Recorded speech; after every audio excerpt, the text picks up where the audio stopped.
beautiful. Thank you for tuning in to today's KTV and the Terrific Tuesday Tip of the Week. By the end of today's KTV, you're going to recognize an objection and understand what one is.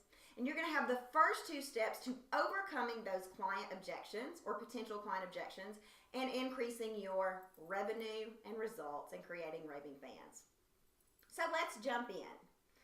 An objection, quite simply, is anything that stops the sales process.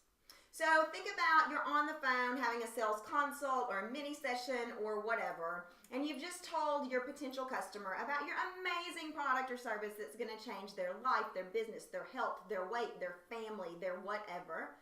And the customer says those dreaded words, dun dun dun dun, I can't afford to work with you. Or how about this? I need to think about it. An objection is anything that stops or hinders or impedes the sales process. What do you do when you hear those dreaded words? The first thing you do is you thank them for sharing that with you. It's what I call have empathy. Thank you for sharing with me that you're interviewing other coaches. I really appreciate it. Seriously, they don't have to tell you that, so thank them for their honesty. Thank you for sharing with me that you can't afford to work with me right now. That's step number one. Step number two is use the magic words. The magic words are, I understand. I understand how you feel. I understand what it feels like to not be sure which coach you need to hire. That's it. That's all I want you to learn today. Step number one and step number two. So I've got some assignments for you this week. Assignment number one is this.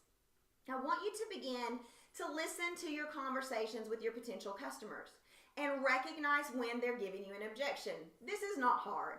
We're all pretty well versed in how the sales process stops, but I want you to recognize when you hear an objection and begin to think what you need to do. You need to immediately react with, thank you for sharing how you feel. And using the magic words, I understand what it feels like to see a product that could change your life, business, health, weight, and not be able to afford it. There are a million reasons why this works and don't have time to share them with you on KTV, but just know, just trust the redhead. These are the first two steps in overcoming an objection.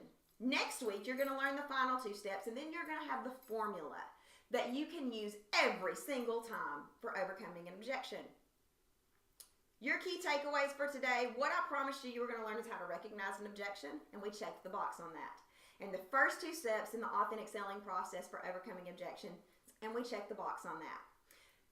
I would love to know your thoughts about this KTV and any time that you've had a particularly challenging objection and didn't know how to overcome it. Leave a comment for the K community below, and I will free coach anybody on overcoming that objection who leaves a comment. And make sure you tune in next week for the continuation and the conclusion of how to overcome an objection. Having this skill set in your authentic selling strategy will lead to increased revenue, results, and create raving fans. I guarantee it. I believe in you and I believe in your business. Let's do this.